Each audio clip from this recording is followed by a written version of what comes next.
Roll Tide! Roll Tide Roll! Welcome to the Alabama Crimson Tide Football Podcast. Here are your hosts, Brett Mason and Jamie Thomas. Here we go. It's our third podcast, 2015 season, as we're getting ready for some Alabama football, and the biggest and maybe even smartest Alabama fan I know is my co-host. My name is Brett Mason. He is Jamie Thomas. War Eagle, sir. Roll Tide, buddy. Yeah, I wasn't even being flippant about that. Boy, you're very knowledgeable. I don't think I could have wound out with a better co-host for the podcast here. So I legitimately... I've been called worse. Yeah, it's very unfortunate that you're an Alabama fan, but luckily you're a really smart, you know a lot about football and the SEC and everything. So I guess I lucked out in that regard. Here's what people don't know about us, Brett, is we're really good friends before football season, and then about halfway into it, other than podcasts, we really don't talk to each other a whole lot because at that point one of us has talked so much crap that the other one can't stand to be around each other. And then by the time the Iron Bowl's over, we're all good again. Yeah, well, and I think that may be the life of most people who are friends and on both sides of the fence, I can't imagine people that are married. I can't imagine split married couples. Oh, my wife's an Auburn fan. Yeah, I make her go away during football season. I'll tell you what, I always thought your wife was awesome. I just never realized how awesome until just now. Me and her need to hang out more. That's what I've just decided. She's all right 9 months out of the year. Maybe she'd like to be on the podcast. She might. Well, we did it for Auburn. If you missed that podcast, you can flip on over to the website and find us at southeasternfootball.com. We are doing it now for Alabama. We are counting down the 5 biggest, most exciting plays in Alabama football history. And this would be according to Jamie Thomas. Well, hang on, Brett. Hang on. It's the original homework assignment. Oh, here we go. The 5 biggest plays in the last 10 years, not in history. We didn't go all the way back to 1980, whatever it was, with Bo over the top. I mean, I could have gone back to 85 with the kick from Van Tiffen, which may be the absolute greatest play in Alabama history. I could have gone back to Antonio Langham stepping in front of the Danny Werfel pass and taking it in for a touchdown. Well, now hold on, stop. I'll give you one of them. You can have one of those as number 6. Just pick one. Will you be quiet about it if I let you have one of those as number 6? All right, we'll tell you. It'll be a tie for number 6. I could have gone back to the 92 National Championship. Here we go. It just depends on. But I stayed within the assignment. I went back the last 10 years, and Brett, I did not make this an Iron Bowl highlight reel. Oh God! So here we go. Yep, here we go. Number 5. You ready for number 5? I'm really not sure at this point, but let's give it a whirl and see. Number 5, the 2000, hey, this is my only Iron Bowl reference in this whole podcast, was the 2009 comeback. The championship drive, the Greg McElroy to Roy Upchurch. This was a game Bama was supposed to win. They come in, they were undefeated. They were 11-0, riding high, on their way to the national championship game, and Auburn just come out and hit them in the mouth. An Auburn team, I think they were, 7-4 going into this game, had absolutely no business being in this football game. Jumped up on Bama 14-0. Bama finally tied it late in the fourth quarter, and then the magic happened. Greg McElroy drove Bama down the field, and then the little swing pass to Roy Upchurch to win it. Man, I'm talking about just absolutely exhilarating. Both coaches zeroing in on the final 129. Auburn has to hold them to a field goal. They got the big fella in the backfield. They're going to play action on the rollout. McElroy. Touchdown, Upchurch! What a great play call and a great execution job by Upchurch, McElroy. But right there, a great play, great execution by Alabama. Awesome play. I must tell you, Jamie, that all of us Auburn fans called him Upchuck. Upchuck. No, I'm kidding. If he hadn't scored right there, I'm sure Bama fans would have had a whole lot worse to say about him. That was, of course, that was the beginning of the run. The Bama Bama, pretty much, with the dominance, that we've seen over the last couple of years, winning the first of the 3 championships. That was just an incredible play, an incredible game for Greg McElroy and Roy Upchurch. It's just one that just kind of sits with me as, just being one of the best plays in recent history. Well, it sealed up that game and kind of sealed up the season, Yep. And had it went the other way, who knows? But that finished it. It fixed it. As I recall, though, technically Auburn could have come back and drove and scored and won. Am I wrong about that? They could technically, have. There was a small chance. Yeah.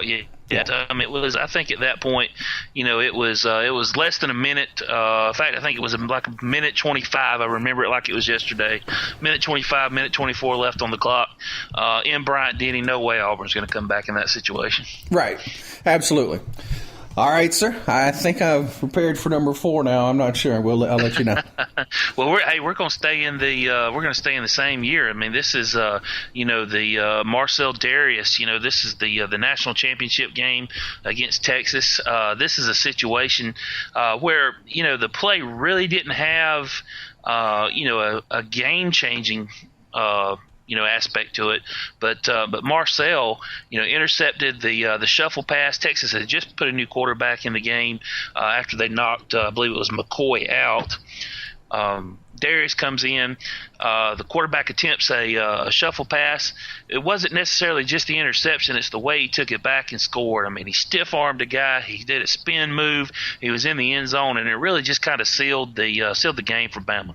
Here's Gilbert, that inside shuttle pass. Incomplete, or is it a fumble? Picked up by Darius. Darius in the air. Darius going for the end zone. That could be a touchdown. If he's got it in the air, that's an interception and a touchdown. If he caught it in the air without it hitting the ground, interception, touchdown, Alabama. The result of the play is an interception and a touchdown. The interesting thing about that, Jamie, is I was watching that replay and then listening to the replay. They weren't sure if it was an interception there for a second. They had to iron that out, until it was ruled a shuffle pass. Potentially if you'd got a bad call there by the referees, that could have went a different way. But that was a big moment, especially like you said, in the fashion that he got it done. Yeah, starting to see a little bit of momentum. Quarterback had just been knocked out of the game, and that was just kind of the straw that broke the camel's back. All right, brother. Number 3, what you got? Number 3, man. Hey, we're staying in this 2009. We're going back to the Tennessee game. They call this one Rocky Block. Big Terrence Cody, that big mammoth of a beast, defensive tackle that played for Bama. He was the foundation of that awesome defense that you was just stingy giving up points. Not one, but blocked 2 field goals. Kind of a mixed emotion here. I mean, back then we hated Lane Kiffin. We love him now because of what he's done with the offense. But it was really great watching Cody block that field goal. He kept Alabama in the national championship hunt. Had Tennessee made that field goal, Bama would have been out. I mean, you just don't lose to an unranked team and expect to play for a national championship, especially that late in the season. But Cody went up and got it. The tears flowed from Lane's face. It was just a great day to be a Bama fan.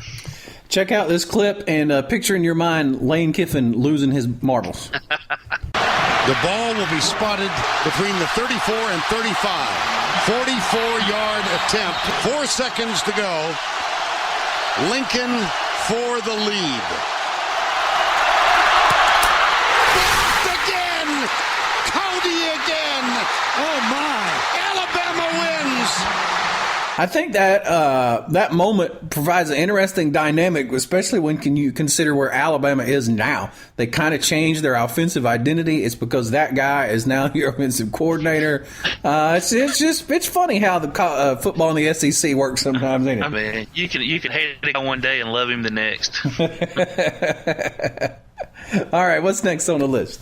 Oh, the next on the list, November 3rd, 2012. Who doesn't remember T.J. Yeldon catching the little screen pass from A.J. McCarron. I mean, just an absolutely beautiful play. LSU was up 17-14, a minute to go in the ball game when the ball was snapped, and T.J. just took the pass. He made 2 or 3 defenders miss. Big time play for Alabama, to get them back in the hunt for the SEC West. I mean, this, the Alabama LSU game for the last several years has been just one of those big-time, hard-hitting defensive football. I mean, we saw them twice in 1 year, and I think the first game was 9-6. The second game was 21-0. The last 10 years, this has been just one intense rivalry, and for Bama to win it like this in the last seconds of the game or the last minute of the game, just incredible. Yeldon, the running back. Norwood in motion. A.J. gets the snap. Pressure. Screen. Yeldon. 30, 25. Make a man miss. Right. He's going to go. Yes! He's going to go. Touchdown. T.J. Yeldon. There you go. That was a huge moment. And I'll tell you what, one of the things you're right about, the Iron Bowl gets all the credit for being the big rivalry. But I'll just be honest, maybe if you're looking at a 10-year period, the most consistently tough rivalry game year in and year out has been that Alabama LSU game. And absolutely has. The Les versus Saban, the genius versus the grass eater, the Mad Hat. Man, I'm going to tell you what, I can remember exactly the emotions that went through me. And I know it's crazy, a grown man getting so involved in a game and a team that he never played for. But man, I almost cried when Yeldon scored that touchdown. If you're a Bama fan and you don't admit to that, man, you're not really a Bama fan. It's one of the moments. Yeah. All right, number one. I tell you what, number one on the list is this is not just going to be a great moment, great play in Alabama. This is one of the all-time great moments anywhere ever. Yes, number one, I go all the way back to 2005, man. Remember this, I think it was maybe the week before the game against Tulane had been canceled. Southern Miss was coming into Tuscaloosa. Bama really wasn't prepared for this game, and this play really put Bama back in the ball game. It was right there at the end of the half. It's what Daniel Moore has titled the catch, and it's the catch where Tyrone Prothro, takes the bomb from Brody Croyle, catches the ball on the back of the receiver, and makes the play right there at the 1 yard line.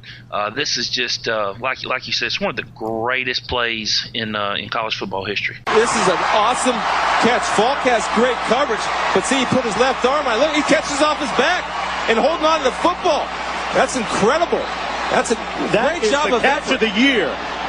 Mark, he's making a blind catch. He doesn't even see it. He's just using his back and he's squeezing. That might be one of the best catches I've ever seen. I've seen a lot of them. That is the catch of the year in college football. Prothro, He's down. put it on his neck, on the neck of Jasper Falk, and got the score. There's Jamie's number one, the catch. There's lithographs of that moment in Alabama's houses all over Alabama right now. Yeah. Do you have one? I do. I do. I sure do. I've got this one and Rocky Block are my two favorite in my collection. What a lot of people don't remember about this is, like I said, Southern Miss came in here and absolutely punched Bama in the mouth. They were up 21-10 at this point, and 2005 was a tough time for Alabama football fans. That was during that stretch where the streak in the Iron Bowl started. We were having coaching issues. It wasn't a good time, and this is the biggest memory that kind of stands out during that time period. Well, there's a lot of great catches that are out there on film, one-armed catches, one-armed falling backwards catches. But the one thing about all of those that separates it from this one is all of those guys could actually see what was going on. Yeah. He caught that ball based on instinct and just knowing where he was at in space. It's one of the most remarkable things you've ever seen. It absolutely was, man. And Prothro was a great ambassador for Alabama football, a great ambassador for the university. I actually saw him 2 years ago at a game in Tuscaloosa, and man, he just had the biggest smile on his face. He loves that environment, and it was really sad to see that guy's career get cut short. Yeah. Got to hate that. There you go. There's Jamie's top 5. I'll tell you what's interesting you can do. If you found this post on the Facebook page, you can comment beneath the post and go, Jamie, you're a moron. You left this one out. And, we'd love to see those comments and catch them. That'd be great. And if you have any interest at all in seeing what my 5 biggest moments for Auburn were, you can catch that over on the Auburn podcast. And you can always find those in several ways. It's easy to subscribe, and there's just a lot of ways you can subscribe to the podcast. So many that I've just put them all on one page. You can go pick the one you like best. And you can also just download our free app for your iOS phone. I haven't decided yet if I'm going to put out an Android app or not. I'm going to decide that next week. I tell you what, it depends on how many people listen on the iOS device. I don't want to leave the Android people out. It's just I know you can subscribe on Stitcher, and that saves me $150, and I'm all about saving $150. Yeah, absolutely. But we may put one. But either way, whichever way you choose, the easiest way to find it is going to southeasternfootball.com/connect, southeasternfootball.com/connect, and you can figure out how to subscribe, how to download the app, and all that. And the app now is one app, but you will get both Alabama and Auburn podcasts delivered to you weekly. So no matter what team you're a fan of, or maybe you like keeping up with both like I do, that makes that really simple for you. We appreciate it. Suggestions for things you'd like to talk about, anytime you want to comment on the page or whatever, we'd love that too, as we get fired up for what I hope is going to be a season that lives up to the hype. I was looking at some of the ESPN Power Index yesterday, and the top 10, Alabama and Auburn are both in the top 10. Yeah. Not just for the SEC, but nationwide. I think Alabama's 2, 3, 4, something like that, and Auburn is 7, I think. 2 and 7 is, I think, where they wound up. Yeah. So we've certainly set up. If it lives up to the hype, we could be set up for another epic season, and I can't wait. And I'm looking forward to it. I'm looking forward to seeing what Jeremy Johnson can do running Gus Malzahn's offense. I'm looking forward to seeing what Will Muschamp's going to do for the Auburn defense, and I'm really nervous to see what's going to shake out with this quarterback battle in Tuscaloosa. I'll tell you what's interesting to me, because all the things you said about Auburn is true for me too. What I'm looking forward to see what happens with Alabama is seeing if, because of the way they're set up, will they come out and Lane Kiffin get to do the offense like I think he likes to do, which he proved last year he likes to do? Or will you see a lot more, we're just going to run. Ground and pound, baby, ground and pound. And just make you submit to our offensive line and our running backs? Because it could go that way. I think that's probably going to depend on your quarterback, though. Yeah. All right, we'll talk to you guys next week. Thanks so much for listening to the podcast. Until then, War Eagle, buddy. Roll Tide. Thanks for listening. Download our free iOS app. Just search for Tigers and Tide in the App Store. And subscribe to our podcast on iTunes, Stitcher, TuneIn, and iHeartRadio. Just search for Tigers and Tide. And for the latest SEC news, log on to southeasternfootball.com.